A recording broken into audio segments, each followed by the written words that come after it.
Due to the fact that I've been absolutely no life in Cataclysm since it launched, and well, to be fair, since the pre-patch, I've been kind of slacking on bringing you guys up to date with all the news that goes out and anything that's being found, so I want to fix that right now. I've got a few things that I want to cover, from being able to get your tier gear a lot quicker because 10 and 25-man Baradin hold each week, a few hot fixes to classes, some things that have actually opened now as of the 4th of June, and a few other bits like the performance of classes in raids and just general updates, really. This, of course, will be the first of many, and as we start to get news, I will make sure I'm a lot more on the ball. Now I'm extremely well established and pretty much raid logging on 4 characters. Before we get into it, though, if you haven't already bought your Rested XP guide and you plan on leveling an ult anytime soon, you can pick that up. It's the fastest way to level if you plan on questing. It's in the pinned comment in the description. It is an affiliate link, so any guides bought go towards supporting the channel. So thanks in advance for that. The first thing I do want to point out, because I know many of us played both Season of Discovery and Cataclysm, even though Season of Discovery kind of slipped off for me in Phase 3, is it looks like the Phase 4 PTR is coming very soon, and there's going to be some more news around Season of Discovery Phase 4 coming later next week. So do expect some updates around that as well if you play both games. But for Cataclysm, I suppose the big one to start with really is Baradin Hold. Now, they've specifically said that in the first phase of Cataclysm Classic, Baradin Hold allows players to complete both the 10-player and 25-player versions of the raid each week. There is not a shared weekly lockout between the two versions of the raid. So if you didn't know this already, you can go in with a chance to get your tier gear, obviously, or PvP gear if you're more interested in PvP, and you're going to be able to do 10 and 25-man. Now, to me personally, if I was to put on my tinfoil hat, I would say that they didn't do this intentionally and they've just kind of rolled with it because they're like, well, can't be able to fix it now. I could be completely wrong and it really could have been intentional, but the fact that it only says in the first phase, I'm like, well, maybe they're going to fix it for the second phase, but they didn't want to shaft people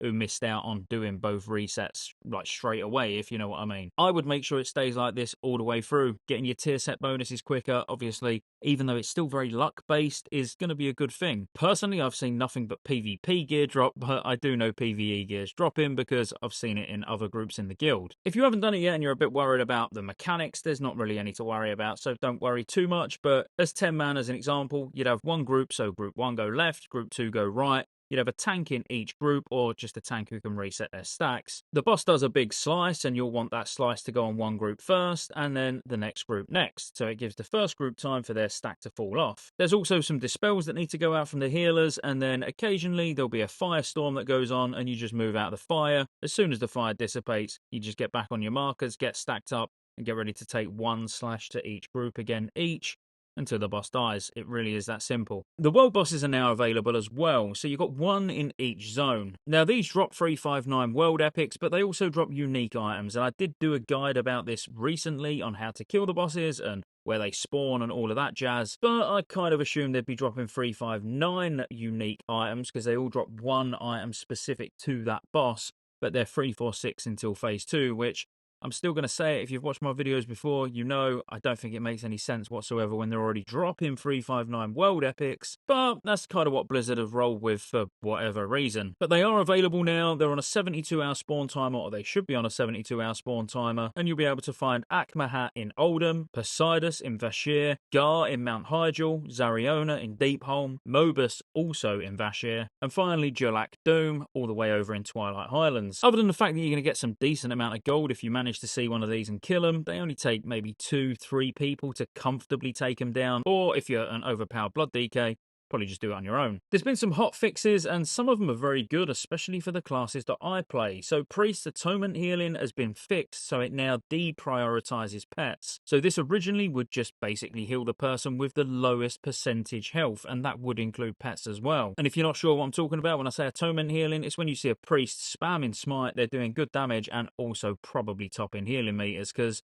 this priest is pretty crazy right now, if you ask me. But Blizzard have now put a fix in where it will treat the health percentage as 50% higher when evaluating targets. So if a pet is on 10% health, it will actually consider it as 60% health. So if then a player is on 50% health, they'll be prioritized over the pet, even though the pet's only got 10% health. Hopefully that made sense. The other big change really for you PvPers, or even PvP enthusiasts, is honor. So the honor rewards from completing a random battleground or a holiday battleground have been increased by 100%. So you're getting double honor for doing random battlegrounds now. Overall, from what I've seen so far, the PvP has been really good, and I've been capping my conquest on a couple of characters every week. But now we're getting double honor from random battlegrounds. I probably will jump in a few, even if it's just for fun or just to actually use the honor on trade goods. Just yesterday, they also put a few fixes in, and one for Druid is really big. Now, if you play a Resto Druid, your clear casting would have been consuming Nourish, and it's not actually meant to do that. Now, this has been fixed, and this mirrors a change that was originally made in 4.0.3a, because Nourish is a low-cost heal and is intended to be a filler spell.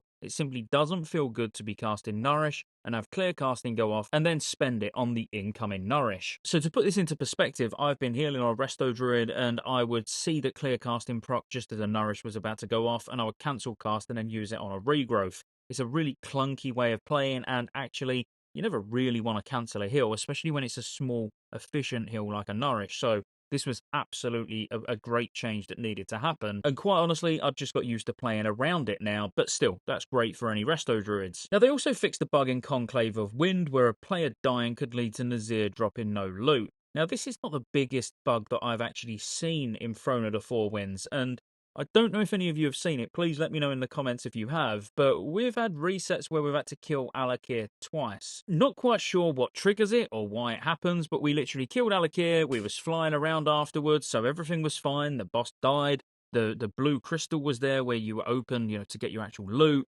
But we couldn't do anything. We walked out of the instance and we walked back in, and Alakir was alive again. And we've had that happen twice now, where we've essentially killed Alakir 4 times in 2 knockouts just because of that bug. Not seen the Nazir one, but still, if you've been affected by the Nazir bug where you've not been able to get any loot, then obviously them fixing it is good news. But I'd like to see what's actually causing the Alakir bug and maybe getting that fixed as well. They've also fixed an issue where Paladins could start arena matches with Inquisition or more than 0 holy power, and I've not seen that, and I've been doing a lot of PvP as Ret, so I'd like to know what that trick was and wish I knew about it so I could have abused that myself. And then finally, I just wanted to have a little look at all percentiles over the last couple of weeks in 25-player Heroic and look at what the DPS is actually like and how classes look like they're performing. Now, it didn't really come to any surprise that Unholy DK was going to be pumping in the first phase, and I think many of us had already predicted that. Kind of shows when you look at some of the early kills and Unholy DKs were being stacked. When we change this and look at the 95th percentile, Unholy DKs are still on top. Fire Mages are up there, Ellie Shamans are up there, Survival Hunters as well. There's a really good mix of classes, and it's fairly balanced. I mean, when you actually look at it, Unholy DK is definitely a little bit ahead, but we're not talking massively. But I've spent the last few months talking about how balanced PvE and how balanced the classes actually are, and I think this kind of shows it, because yes, whilst Frost Mages, Fury Warriors, Arcane Mages, even Sub-Rogues look quite low behind, there's not that big of a difference. Of course, you would rather play an Assassination Rogue or a Combat Rogue over a Sub-Rogue looking at the data at the moment, but the bars are looking quite healthy. They're all looking quite close together, where it is actually bring the player, not the class, or not the spec. But again, just switching back to all percentiles, I mean, it does paint a pretty good picture, and I do actually love how close everything is. And I would say that's pretty much all the news over the last week. Again, I'm going to be a lot more on the ball now. When a blue post goes out with big news, whether it's Season of Discovery or Cata, I'm back now. I feel like I've got all of the hard, long slog of what I needed to get done in Cataclysm kind of behind me at the moment. So be sure to like and subscribe, keep an eye out for those videos, and I'll see you on the next one.